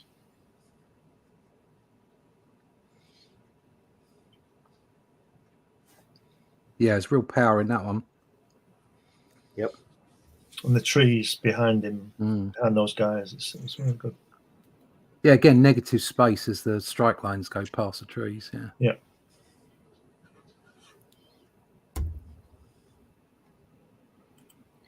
Jealousy will get you nowhere, Greg. Greg.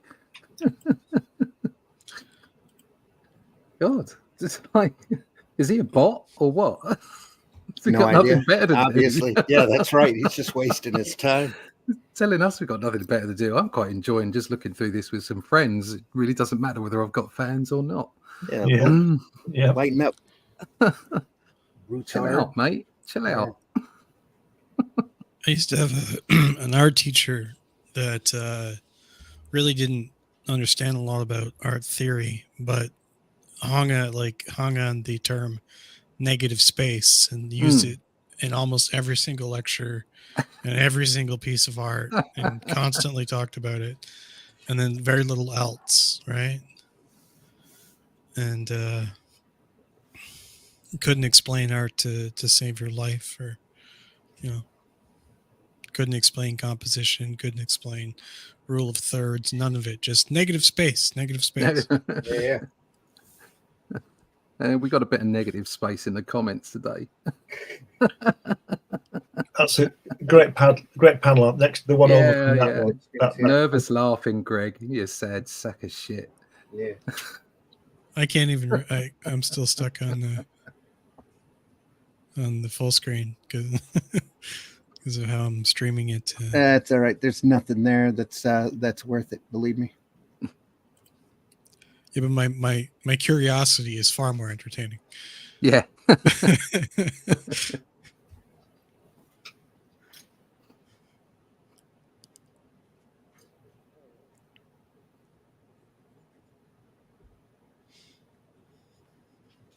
It's that middle panel. There's just all you can see is just the sound effects and the two faces of each other. Yeah. Yeah.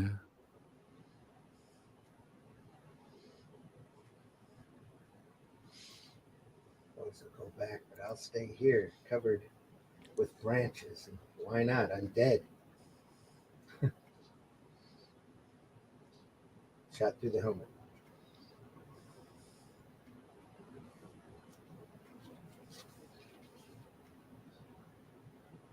It's odd. He put a heavy line here, but he didn't really do much with shadow on that. Yeah. On the part bolt. of on the bolt, yeah. Weird fantasy again. Nothing like dinosaurs and rocket ships. Picture stories from the Bible. Missing the gorilla. Yeah. Hannibal. Look at that. Wally Wood.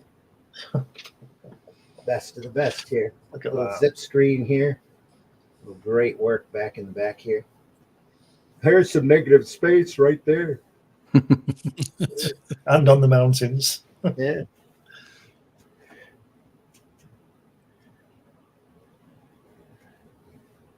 So look at that helmet on that guy in the center panel on the bottom. The face and the helmet.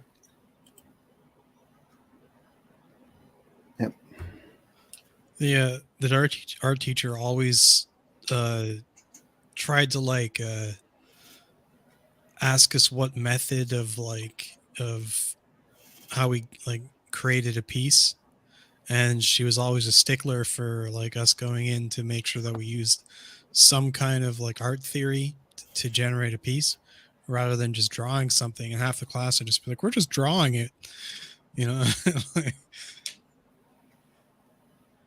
but she wanted everything to be constructed, but that she couldn't teach how it was constructed, so nobody ever knew what she was talking about. So she just failed a lot of people.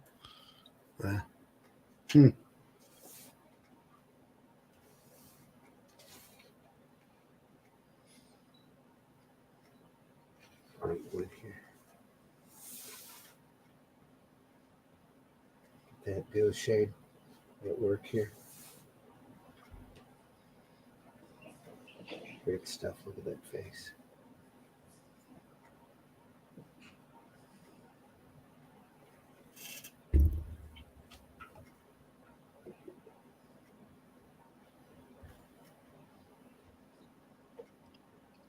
Is that all line work, or is it duotone or something down the bottom right?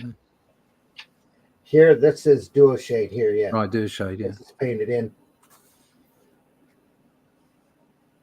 Right there, along with the great ink work. A little bit of zip screen here, nice solid zip screen there. This is painted. Duo shade here on the rock to give it that texture. More duo shade over here as well. There. Beautiful work.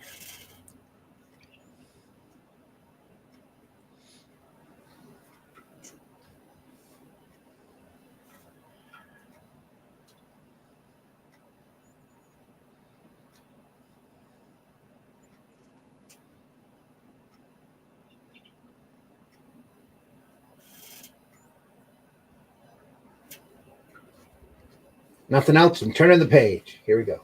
Ah, Wow. look at that. It's hard not to just in these particular. Earlier, we were talking about artists that don't want to draw as many figures, or they just want to speed through the work, right? And it's just this is what exactly the opposite of that. They probably had to tell them to speed up, Yep. What he's doing is telling a story, and he knows that it needs 15 million people in that panel, so he does it. So he draws them. So he does it. He doesn't think, well, I've got to, Something else to notice. Yeah, Sorry. Go on. The grid as well. It's a really flat, open grid. It's just like boxes. Yeah. All the action is inside the panel. There's no layout here. Yeah. In the story. And there's your negative space top left. Yeah. What he's doing here, he's showing what a consumer artist he is, because he's like I said, he needs 15 million people in that panel. He's going to do it. He's not bothered about going home or going out for lunch or all that usual excuse. He's an artist, and he needs to do that to make it work, and he does it in every bloody panel. Look at it. You know what I mean? He knows what he's doing, and he knows what he has to do. Yeah. He's really not taking shortcuts until here. It starts using a little silhouette. That's because they're so far back in the background. You want all this detail to come up. Unless Vinny got hold of this page. Imagine if he had it done. There'd have been nothing there, would there? There'd have been that guy at the front, at the top, just with his shield. That's all you'd have seen. Yeah. So beautifully done, though. Yeah. Excellent.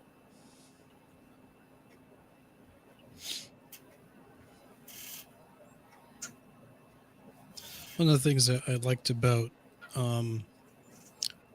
when the first artist I was working with for the project I'm working on, we talked about doing an army, and he's like, I want to draw an army. I'm like, and I should just hiding behind objects and trees and obscuring it. Then by the wagons, they only have to draw spears, and you don't have to get all in there, but you're still getting it all in there, right? Mm-hmm. So it was I like seeing stuff like this, where how they cleverly use like silhouettes and because I understand that everybody can draw stuff like this all the time, so it's neat to see how people pull it off with like visual trickery, I guess. Yeah. I'm just wondering why he's asking you what he should draw. He's the artist, isn't he? Yeah.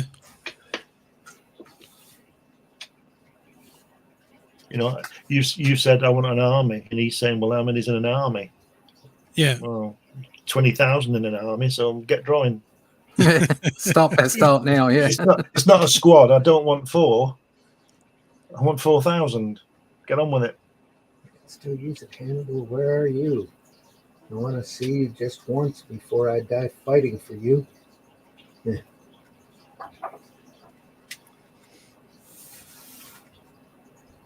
There he is.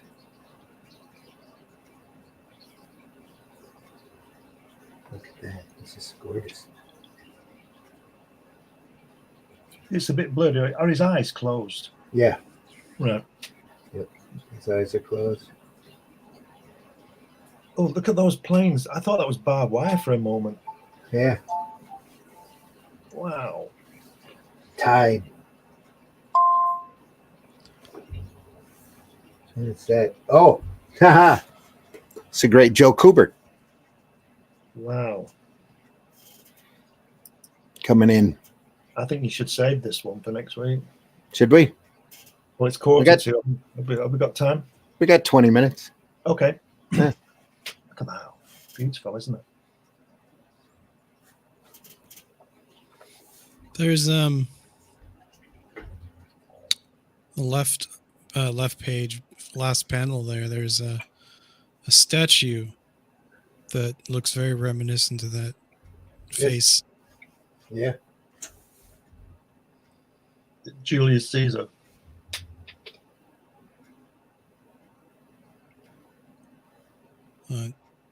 Probably is. I can't place it or where it's from. So you're most likely 100% right. Great Hannibal. There is your wish. Hannibal is gone right by you. Hannibal looked down on you and smiled. Did you see him, old man? The fever. Did he smile? Of course he did. Didn't you see him? My hope to see Hannibal. Now even he has finally come. The fever has taken my eyes.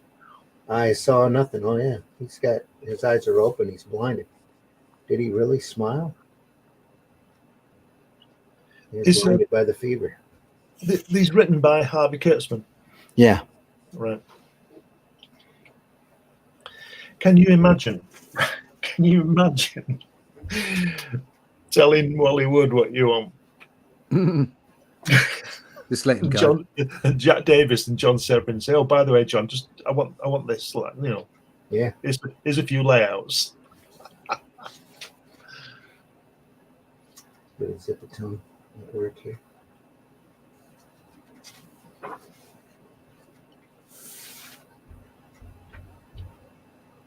Well, So Kubert's still in a golden age style here. It's great stuff. Look at the water here. it's fantastic, isn't it? Yeah.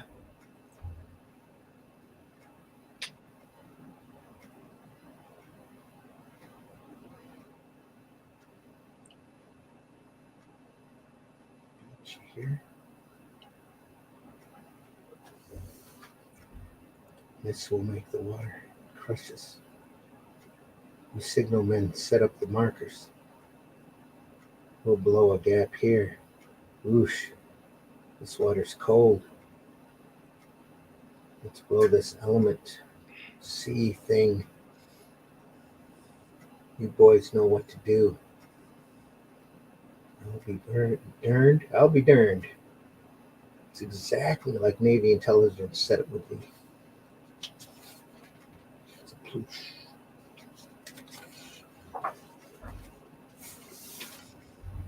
There we go.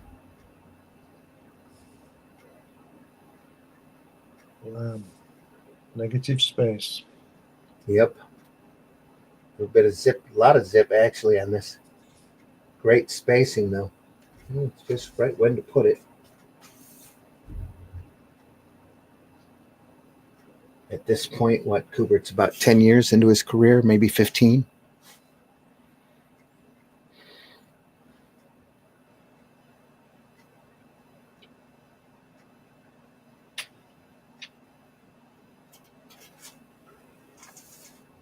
Looks like very Ditko, that face, doesn't it? Yeah, it does. Yeah. And yet here he's got such a great look. Yeah. Dodgy helmet, though. Yeah. That's what she said. A little large. Yeah. And here, that's classic Kubert right there. Yeah. In fact, that's It's him, like isn't it? Old Hawkman. Yeah, That, yeah. That looks like him. Could be. Yeah. Exactly like he looked back at during this time.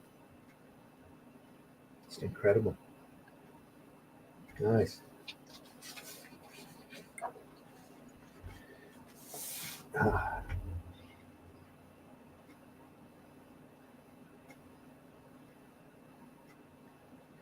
That looks like a lot of his tour work.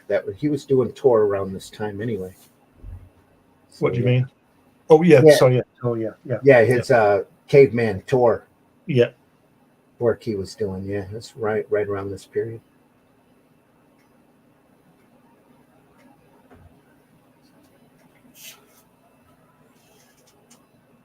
Oh, Early on, Ditko imitated Kubert.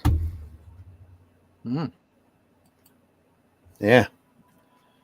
Not vice versa. Here we are. Listen, why wouldn't you? Kubert had a lot longer career. Yeah, exactly. Keep it. It's just true. A master. Yeah. Yep.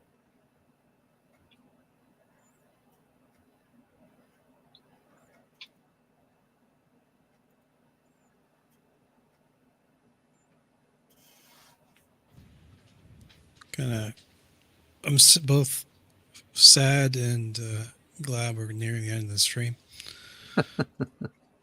I'm pretty tired. Walking. Long day for me. So. Yep. Yeah, I'm gonna try to catch a nap after this. I haven't gone to bed since yesterday's stream. Cool. Oh, yeah. Wow. Yeah, that's a long time. No wonder. No wonder you're tired. Yeah. I was up 2:30 till 5:30 this morning before I went back to bed. Can't sleep.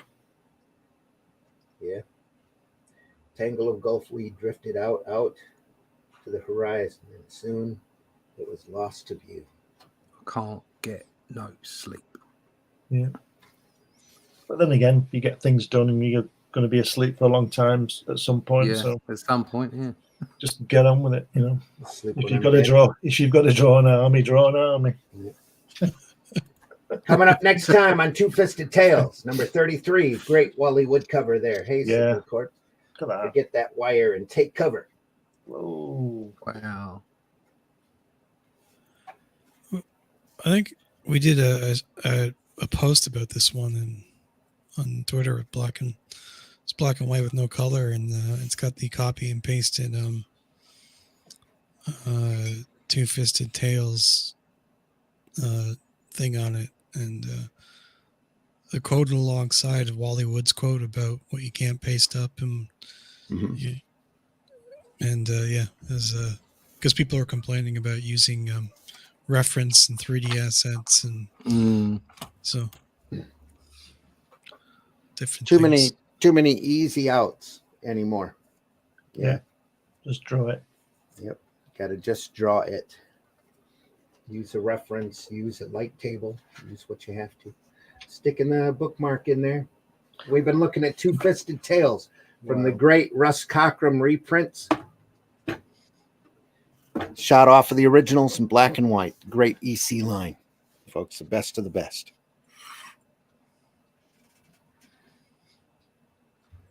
Next week, maybe some more of this, maybe not. We'll see. Haven't quite made up my mind yet. If I can find something super interesting at the show, maybe we'll show that. So I could look at this for the next 100 years. Oh, yeah, absolutely. It's only about another book and a half, I believe. Yeah, they're about halfway through the third volume. What you should do when we get to the end of it is just go through it again. Well, when we're done with this, we can always jump over to Aces High. Oh, yeah. But I figure that's another volume of all World War I biplanes. Is it Jack Davis and Wood and everybody? It's Jack Davis, but most of it's a lot of it, I believe, is George Evans and Alex Toth. Oh, Yep. You have any stories about Gladiators? no the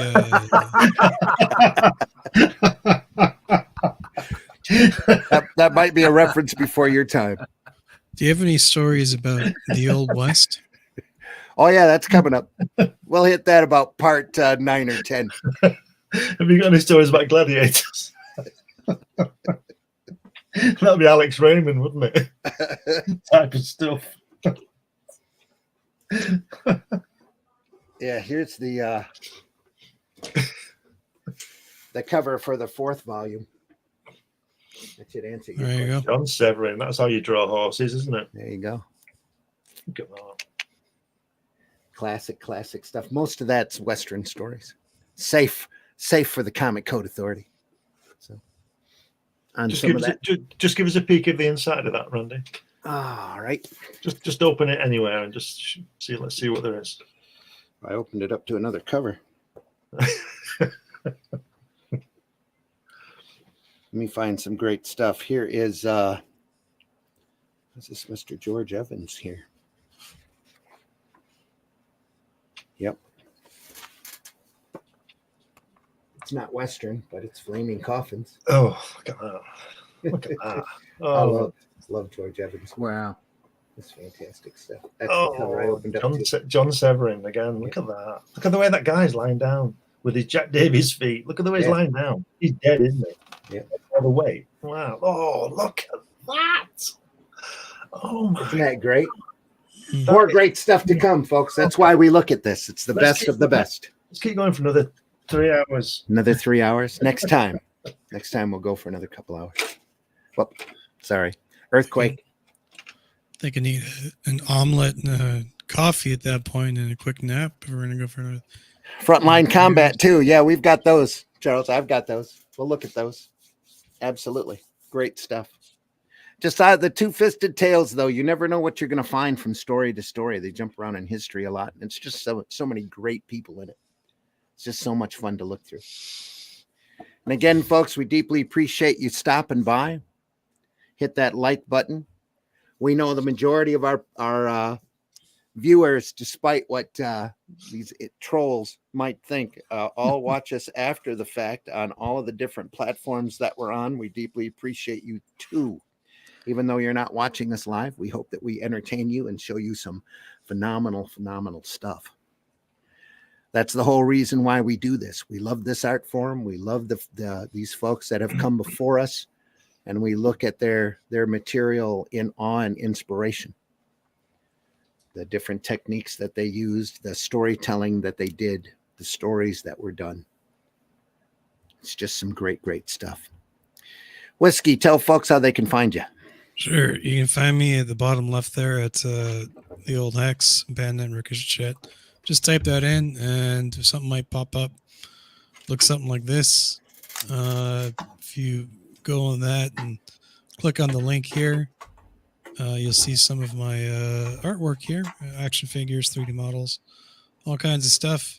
And if you ever need anything made, miniatures, action figures, statuettes, caches, I guess they're now calling them, anything 3D, and I'll get you hooked up. Just send me a message, and yeah, you'll be good to go. All right. Russ, tell folks how they can find you. Yeah, you can find me at russleach.com. You can go and sign up for the newsletter there because the Shadow Kingdom from Arrow Comics is inbound. 1st of March is the date it should be out for crowdfunding on Fund My Comic. So you can find me there, russleach.com. Yes. Glenn, tell folks how they can find you. You can put my name in Google and get most things. If you go to Amazon, you'll be able to pick up magazines and a lot of books that I've written and published. If you go to Fund My Comic, you'll be able to get a copy of this annotated book with my character Hatch, which goes through the history of the character with the published and unpublished artwork. And if you go to Amazon, you can get Comics Unlimited. Number 15 is in process now. And yeah, there's 100 pages and all that kind of thing. And just put my name in Google and you'll find it. You'll find me. There you are. And folks, I've been your host, Randy Zimmerman. You can find me over at arrowcomics.store. You can find not just my work, but the work of a lot of other great folks there. You can find books like Calico, which is a fantasy book that I created and wrote with artwork by C. Michael Lanning. You can find The Great Hero Bot Zero over there, which is a character and stories that I created. Little 3-foot tall giant robot as he fights large monsters and defends a city. You can now find copies of The Fool over there as well. Great artwork by Chris Tyson. That's the rodeo clown of justice, kind of my answer to the Punisher, believe it or not. If you're going to be an urban vigilante, and he uses practical joke weapons to fight crime and goofiness, and takes a trophy of a piece of clothing from anybody he detains for the police and adds it to his action duds. Plus Paragon, which is a nice superhero story artwork by J.R. Harris. Got a great twist ending to it. Can't wait for you to read that. I'm very proud of that work. Also, Sunday morning, 9 a.m., we're going to take a look at some Modesty Blaze material by the late, great Enric Romero. If you want a quick taste of that, let me find the right page here. Take a look. Take a look at that. This man could not draw ugly women. It was against his very principle. So great Modesty Blaze artwork. We'll be looking at the artwork of I want to call him George Romero. Enric Romero. Stop by Sunday morning. Sunday Funnies, 9 a.m. Eastern Time, here on the Indie Comics Network and lots of other platforms. We are archived at the Indie Comics Network. Also, Comic Book Black Belt YouTube channel, the Randy Zim YouTube channel, the Bayonet and Ricochet Rumble channel. I believe we're archived over there as well. A number of different places, folks. And we love showing this stuff off. We love that. We hope that you enjoy it as well. And there's so much great sequential artwork out there. Don't let the corporate modern stuff fool you if it's not to your taste. There's such a wide variety of work by a wide variety of people, and as diverse as you wouldn't believe how diverse the talent is working on this type of stuff. Just go out there and take a look. Hit your local conventions. Go see your local retailers. Spend a few hours there if you can. They could use all of the business that you can give them. Look on those boxes closest to the floor, especially those magazine boxes, those boxes that might have maybe a little dust on them. We don't know. But there's so much great material out there to be discovered just by, popping one out of a bag and enjoying it and reading it. Great stuff. Buy independent and alternative comics, especially ours. And please, you got no time for trolling. If you got time for trolling, you're just wasting your time. Go out there and talk positively about this art form, about this fantastic industry that we're in. Sure, there are crabs and there's idiots, but that's a very small vocal amount. So that's why you can't find me very much on Twitter X, because it's just a place for more trolling. And I'm not into that. I'm into doing work. You can find my work offered very quickly here at fundmycomic.com with Russ Leach. I just finished lettering Shadow Kingdom. I got a little bit of scroll work left to do, and then to double check it and have it proofread and then converted to the color pages, and we are good to go. So good stuff. This week we'll have it and have it ready to rumble. As they say. Folks, take care. We'll see you next Friday morning, 5 a.m. Comics by Night Eastern Time. Sunday morning, Sunday Funnies, 9 a.m. Eastern Time as well. Anything else anybody wants to add? No, we're done. We're done. If you look at something and there's nothing there, what's the difference of figuring out what it was in the first place? There we are. Take care, everybody. See you Sunday. See you next Friday. Thanks so much for watching. Leave a positive comment if you can. Leave a like button up there. Nobody's got time for trolling. Nobody productive, that is. Hating ain't creating. Certainly isn't. Take care, everybody. Holy shit. That is the craziest thing I have ever seen. And I'm Dennis Quaid, and Dennis Quaid has seen some shit.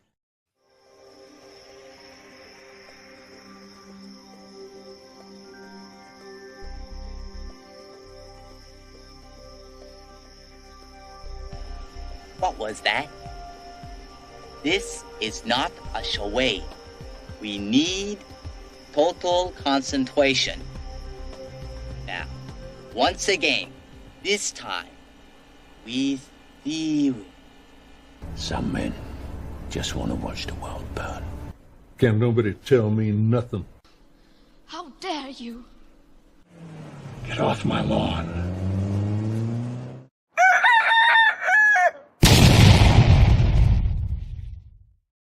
Joke's on you, bitch. I love this shit.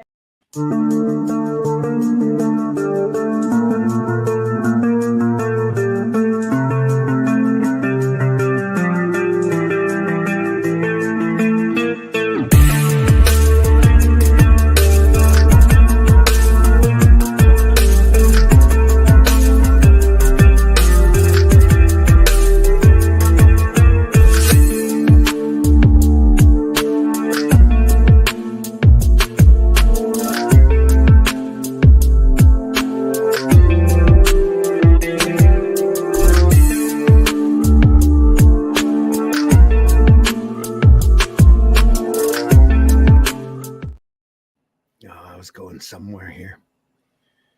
Oh yes, of course. I almost didn't make that. Here we are. There we are. Take care, everybody. Taste the biscuit. Taste the goodness of the biscuit.